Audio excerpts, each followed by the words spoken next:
So hello everyone, today is 8th of May. देखिए क्या क्या टॉपिक्स आपको देखना है। एक तो इंटरनेशनल बिग कैट अलायंस एक बहुत महत्वपूर्ण टॉपिक है, ये कल भी न्यूज़ में था। इसको जरूर से आपको गो थ्रू होना है।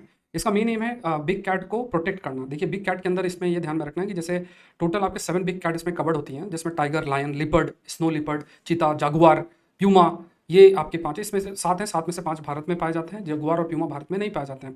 तो इसमें मेन एम यह है कि किस तरीके से बिग कैट कंजर्वेशन को भारत अपने एक्सपीरियंस को यूज़ कर सके और ये जो कैट है इनके सो कॉल्ड कंजर्वेशन के लिए कदम उठाया जा सके।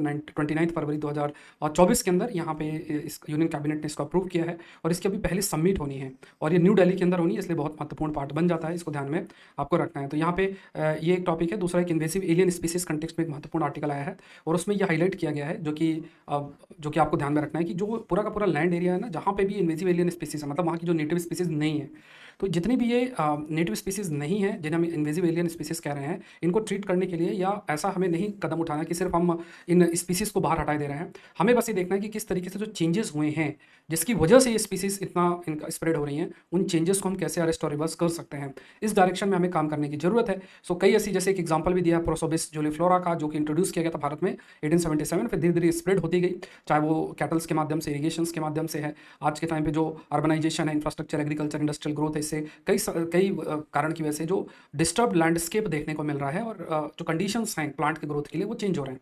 और इसी कारणवश हम कह सकते हैं कि बहुत सारी ऐसी स्पीसीज भी आ रही हैं जो कि नहीं होनी चाहिए।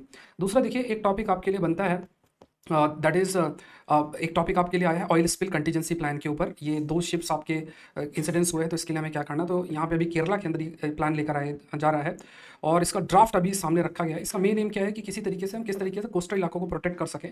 केरला के पास कोस्ट लाइन लगभग 590 किलोमीटर की, entire coast is vulnerable because of international oil transport route की वजह से। ऑयल टैंकर्स और ये सब आते हैं, इसकी वजह से काफ़ी नुकसान भी होता है। और ये जो पूरा plan it covers marine oil spill within 12 nautical miles about 24 kilometre from Kerala coast. लगभग ये कवर करता है रिवर सिस्टम को भी 40 किलोमीटर तक का। याद रखना, इसमें एनवायरमेंट सेंसिटिव इंडेक्स मैपिंग, मतलब कौन सा एरिया कितना सेंसिटिव है, उसको ध्यान में रखा गया। तो इसमें कई सारे कंपोनेंट्स हैं, चाहे वाइल्ड लाइफ रिस्पांस प्लान हो, शिप बोर्ड पोल्यूशन हो, या मैराइन इमरजेंसी रिस्पांस प्लान है, ये सब कुछ इसके अंदर है। पूरे तरीके से चेन ऑफ कमांड और ये सब भी पूरा इसमें डिस्क्राइब्ड है। दूसरा टॉपिक आपका आता है हु आर स्मैरिटन्स।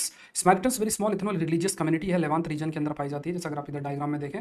और ये देखिए, ये जो जूस हैं उनसे हल्का सा डिफरेंट है, बिकॉज इनका जो बिलीफ सिस्टम है, ये जैसे जूस जो ट्रेडिशनली है वो जेरूसलम माउंट चियोन को अपना फेथ मानते हैं, उसमें यहाँ पे ये जो समरिटन्स हैं ये माउंट जेरिचिम करके है, उसको अपना जो मानते हैं। सबसे अधिक पॉपुलेशन इनकी मात्र 900 लोग ही इसमें बचे हैं। माइथोज एआई ये काफ़ी साइबर सिक्योरिटी के लिए थ्रेट के रूप में कंसिडर किया जा रहा है। माइथोज एआई की वजह से कोई भी सॉफ्टवेयर जो कि यूटिलाइज होता है बहुत सारे क्रिटिकल इंफ्रास्ट्रक्चर में, उसकी वनरेबिलिटीज़ को आइडेंटिफाई करके और साइबर अटैकर्स भी